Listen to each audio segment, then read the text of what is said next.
ओम गण गणपते नमः। ओम गण गणपते नमः। राधे राधे। जय श्री कृष्ण। कार्तिक के महीने में कार्तिक महात्म के पाठ के अलावा ऐसी बहुत सी कहानियां हैं जो काफी प्रचलित हैं, जिन्हें कार्तिक के महीने में सुना जाता है। तो ऐसी ही एक प्रमुख कहानी आज मैं सुनाने जा रही हूँ। आज हम सुनेंगे कार्तिक में सुनी जाने वाली पीपल देव को सींचने की कथा, पीपल पतवारी की कहानी। बहुत समय पहले की बात है। एक नगर में एक साहूकार रहता था। एक बार वह साहूकार अपने बेटे के साथ व्यापार के लिए नगर से बाहर गया। पीछे से घर पर साहूकार की पत्नी और उसके बेटे की बहू, ये दोनों स्त्रियां ही अकेली थी। उनके घर पर एक गाय भी थी। एक दिन सास ने अपनी बहू से कहा, तुम रोज ये दूध और दही बाजार में जाकर बेच आया करना। अगले दिन से ही सास ने अपनी बहू को दूध और दही बाजार में बेचने के लिए कहा। बहू दूध और दही बाजार में बेचने के लिए चली गई। रास्ते में उसने देखा कि बहुत सी स्त्रियां पीपल के वृक्ष को जल से सींच रही हैं। वह वहां गई और उन स्त्रियों से बोली कि आप ये क्या कर रही हैं? तब एक स्त्री ने कहा कि ये कार्तिक का पवित्र महीना चल रहा है। इस महीने में पीपल देव को सींचने से बहुत पुण्य मिलता है, हमारी इच्छाएं पूर्ण होती हैं। पीपल देव के आशीर्वाद से हमारे घर में सुख समृद्धि आती है। बहू कार्तिक के महीने के बारे में कुछ नहीं जानती थी।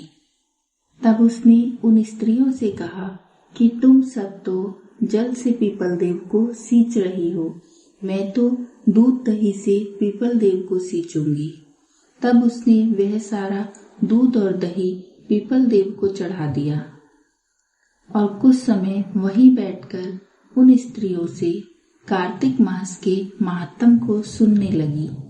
जब वह घर वापस गई तो सास ने दूध और दही के दाम मांगे।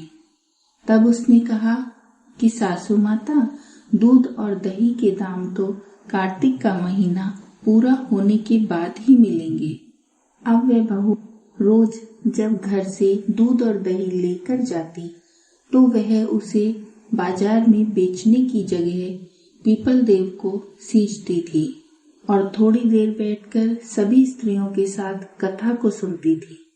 इधर घर पर सास यह सोचती थी कि शायद बहू कहीं दूर निकल गई है, इसीलिए उसे वापस आने में विलंब हो रहा है।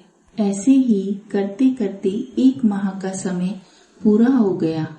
तब बहू को चिंता होने लगी। तब वह एक दिन पीपल देव को सींचने के बाद वहीं पर बैठ गई और रोने लगी।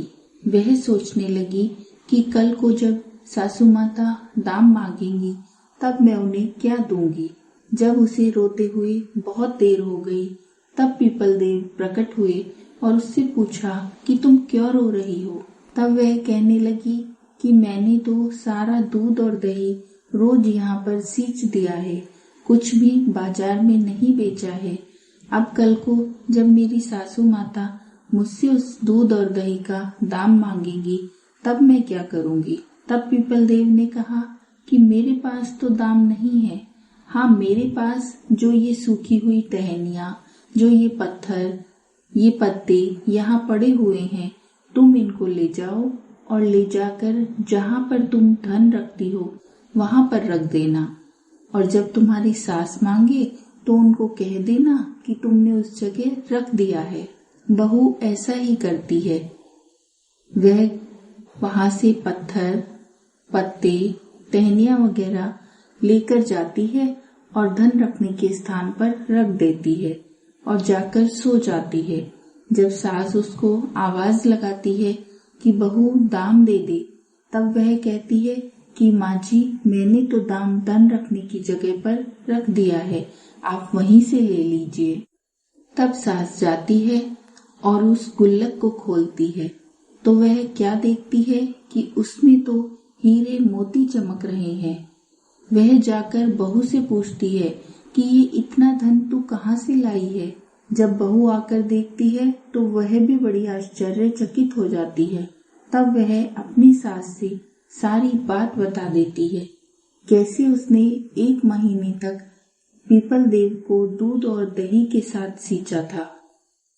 तब उसकी सास कहती है कि अगले साल कार्तिक के महीने में मैं भी पीपल देव को सींचूंगी। 1 साल के बाद जब कार्तिक का महीना आता है तो सास घर से दूध और दही लेकर जाती है बाजार में बेचने के लिए। वह बहू को तो यह कहकर जाती है कि वह भी पीपल देव को सींचने जा रही है, परंतु जब वह वहां पहुंचती है तो सोचती है कि क्यों ना मैं यह दूध और दही बाजार में बेच दूं। और वो दूध और दही को तो बाजार में बेच देती है और बाद में उस बर्तन को धोकर उससे पीपल देव को सींचती है। पूरा महीना वो ऐसे ही करती है। फिर महीना खत्म होने के 1 दिन पहले वह अपनी बहू से कहती है कि बहू, तू मुझसे दूध और दही के दाम मांग। बहू कहती है, माँ जी, मैं आपसे दाम कैसे मांग सकती हूँ। वह कहती है, नहीं, तू दाम मांग। तब बहू उनसे दाम मांगती है तो तब वह वहीं पीपल के नीचे जाकर बैठ जाती है और खूब रोती है। तब पीपल देव प्रकट होते हैं और उसके रोने का कारण पूछते हैं। तब वह बताती है कि मैंने तो दूध और दही से आपको सींचा है, अब मेरी बहू दाम मांग रही है, अब मैं क्या करूं। तब पीपल देव पहले की भांति कहते हैं कि मेरे पास ये टहनियां, पत्ते और ये पत्थर पड़े हुए हैं, तुम इनको ही ले जाओ और धन रखने के स्थान पर रख देना। सास उनको इकट्ठा करके लेके जाती है और वहां पर रख देती है। फिर बहू उससे कहती है कि बहू, मैंने दाम वहां रख दिया है, तुम देख लेना। बहू जब जाती है और उस गुल्लक को खोलती है तो क्या देखती है कि उसके अंदर बहुत से कीड़े मकोड़े, गंदगी भरी पड़ी है। तब वह सास को दिखाती है। सास कहती है कि ये क्या हुआ, जब तूने दाम मांगा था और तूने ऐसे किया था तो हीरे जवाहरात रखे हुए थे और अब की बार ये कीड़े इसमें हैं। तब कार्तिक देव प्रकट होते हैं और कहते हैं कि तुम्हारी बहू ने निष्काम भक्ति की थी, इसीलिए उसे यह फल मिला था, परंतु तुम्हारे मन में तो सिर्फ लालच ही था, तभी तो तुमने 1 दिन भी दूध और दही से पीपल को नहीं सींचा, बल्कि बचे हुए बर्तन को धोकर तुमने पीपल देव को सींचा है, इसीलिए तुम्हारे यह कीड़े मकोड़े आए हैं। कार्तिक देव से हाथ जोड़कर क्षमा मांगती है और कहती है कि अगले वर्ष से वह हमेशा पीपल को दूध और दही से सींचेगी। वह अपनी गलतियों के लिए बार बार क्षमा मांगती है।